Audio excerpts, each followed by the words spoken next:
Bienvenue sur la chaîne.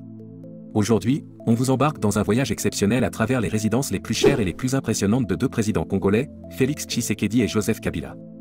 Des villas luxueuses en Afrique du Sud, des propriétés secrètes en Belgique, une ferme gigantesque à Kingakati, ou encore des résidences ultra sécurisées à Kinshasa. Qui possède les plus belles maisons? Qui vit dans le plus grand luxe?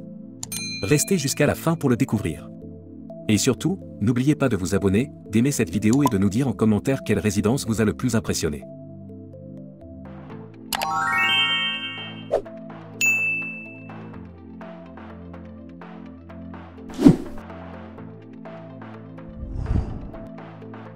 On commence fort avec la résidence la plus emblématique de Joseph Kabila, Kingakati. Située à environ 80 km à l'est de Kinshasa, cette propriété dépasse de loin le simple cadre d'une maison de luxe. Kingakati, c'est un véritable empire présidentiel qui s'étend sur des centaines d'hectares. On y trouve une vaste exploitation agricole moderne avec des troupeaux de vaches, des cultures variées, ainsi que des équipements de pointe pour l'élevage et l'irrigation.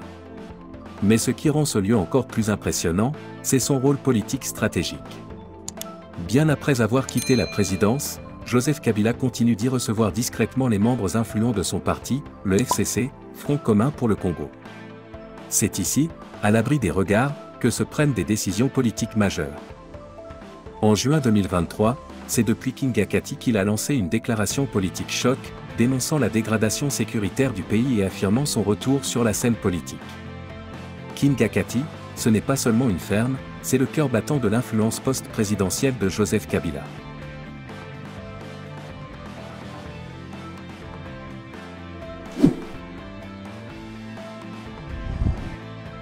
De son côté, Félix Tshisekedi ne reste pas en retrait. Dans sa ville natale de Mbuji-Mayi, capitale du Kasaï oriental, le président s'est offert une luxueuse résidence privée, véritable bijou architectural au cœur du centre du pays. Construite après son accession à la présidence, cette maison n'est pas seulement un lieu de repos, mais aussi un symbole d'attachement profond à ses racines. Avec son style contemporain, cette résidence impressionne par son design épuré et moderne, un vaste salon baigné de lumière, des chambres d'invités confortables, une piscine bien entretenue et un jardin tropical soigneusement aménagé qui apporte fraîcheur et sérénité.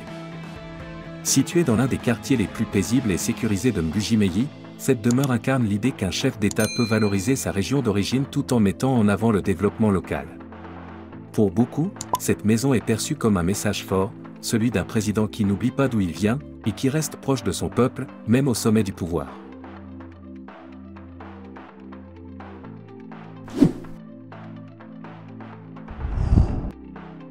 Cap maintenant sur la Tanzanie, où Joseph Kabila ne s'est pas contenté de simples résidences, il y a littéralement implanté son empreinte dans le paysage immobilier de luxe. Sur le littoral de Dar es Salaam, l'ancien président possède plusieurs villas somptueuses qui offrent une vue imprenable sur l'océan Indien. Ces villas sont de véritables havres de paix, dotées de piscines à débordement, de jardins tropicaux parfaitement entretenus, de vastes terrasses panoramiques et de finitions dignes des plus grands palaces. Mais le projet le plus impressionnant reste sans doute cet immeuble de 35 étages qu'il a fait construire dans le port de Dar es Salaam. Ce gratte-ciel ultramoderne, qui mêle bureaux, appartements de standing et espaces commerciaux, incarne l'ambition de Kabila, bâtir loin du Congo, mais toujours dans le grand luxe.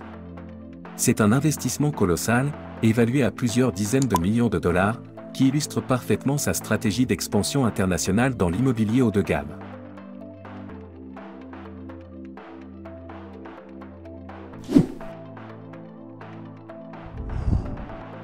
Revenons en République démocratique du Congo, plus précisément à Kinshasa, dans la prestigieuse commune de Mongalima, un véritable bastion de la classe dirigeante congolaise. C'est ici que se dresse l'une des résidences principales du président Félix Tshisekedi, un véritable symbole de puissance et de raffinement. Ultra sécurisée, cette demeure est protégée par de hauts murs, un réseau sophistiqué de caméras de surveillance, et une présence permanente de gardes armés, assurant une sécurité maximale 24h24. À l'intérieur, tout respire le luxe et la fonctionnalité présidentielle. Un salon majestueux réservé aux hautes personnalités, du mobilier conçu sur mesure par des artisans locaux et étrangers, des œuvres d'art congolaises exposées avec fierté, une salle de réunion confidentielle où se tiennent les prises de décision stratégiques, et même un studio de communication interne pour les déclarations officielles. Cette résidence n'est pas qu'un simple lieu de vie, c'est un véritable centre de commandement, pensé pour gouverner le pays dans le calme, la discrétion et l'élégance.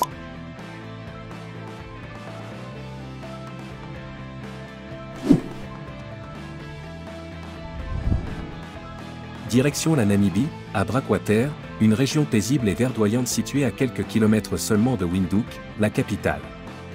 C'est là que Joseph Kabila posséderait l'une de ses propriétés les plus impressionnantes, une immense villa bâtie sur un domaine de 36 hectares.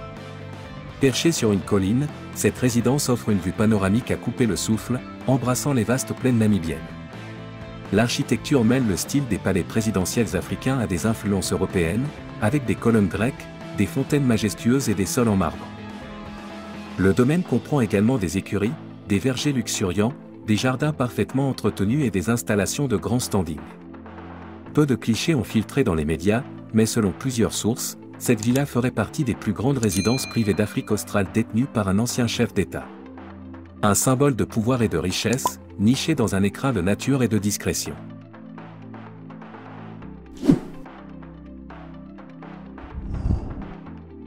Félix Tshisekedi possède également une somptueuse résidence en Afrique du Sud, précisément dans la prestigieuse région de Santon, à Johannesburg, surnommée le Beverly Hills africain, ou encore le quartier des milliardaires africains.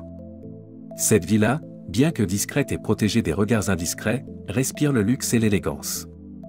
Elle abrite une piscine intérieure chauffée, un salon à double hauteur orné de lustres en cristal, une suite présidentielle dotée d'un dressing et d'une salle de bain en marbre, ainsi que des espaces de réception dignes d'un chef d'État. Mais ce qui impressionne le plus, c'est le niveau de sécurité, surveillance 24h24, système anti-intrusion ultramoderne, et personnel trié sur le volet.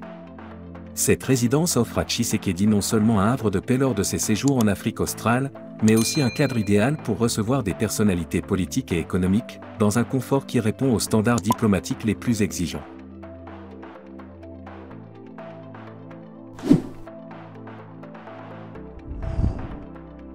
Depuis plusieurs années, des rumeurs persistantes circulent autour d'une mystérieuse résidence que Joseph Kabila posséderait en Belgique.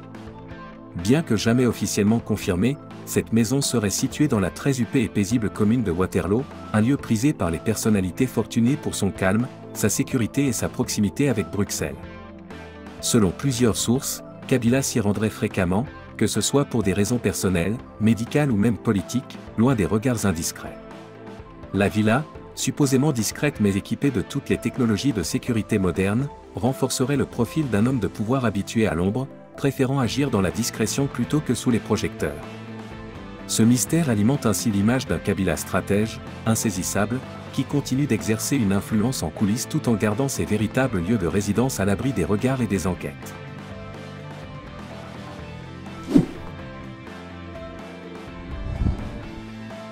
Contrairement à Joseph Kabila, qui a concentré une grande partie de ses investissements immobiliers en Afrique, Félix Tshisekedi a une histoire plus intime avec l'Europe, notamment avec la Belgique, où il a passé une grande partie de sa vie. C'est à Bruxelles qu'il a grandi, étudié et mené ses premiers combats politiques en tant qu'opposant sous la bannière de l'UDPS, le parti fondé par son père, Étienne Tshisekedi. Aujourd'hui, il y posséderait une maison située dans une commune résidentielle paisible, réputée pour sa tranquillité et son cadre de vie bourgeois. Cette maison, bien que sobre de l'extérieur, est aménagée avec goût et offre tout le confort nécessaire pour un séjour discret et reposant. Loin du faste et des excès, cette résidence est avant tout un refuge familial, un lieu où le président peut retrouver les siens, loin de l'agitation de la vie politique congolaise. Elle lui sert aussi lors de ses déplacements en Europe, que ce soit pour des raisons personnelles, diplomatiques ou médicales. Plus qu'un simple bien immobilier, cette maison symbolise un lien profond avec la Belgique, pays qu'il a vu grandir et qui continue de jouer un rôle important dans sa vie personnelle. Alors, qui possède les maisons les plus impressionnantes? Joseph Kabila, avec ses résidences stratégiques et ses investissements massifs à l'étranger? Ou Félix Tshisekedi, qui combine confort, attachement à ses racines et élégance discrète à l'international? La réponse vous appartient. Dites-le en commentaire, et partagez cette vidéo à tous les passionnés de politique et de luxe africain. Et surtout, abonnez-vous, aimez et activez la cloche pour ne rien rater des prochaines vidéos. À très bientôt.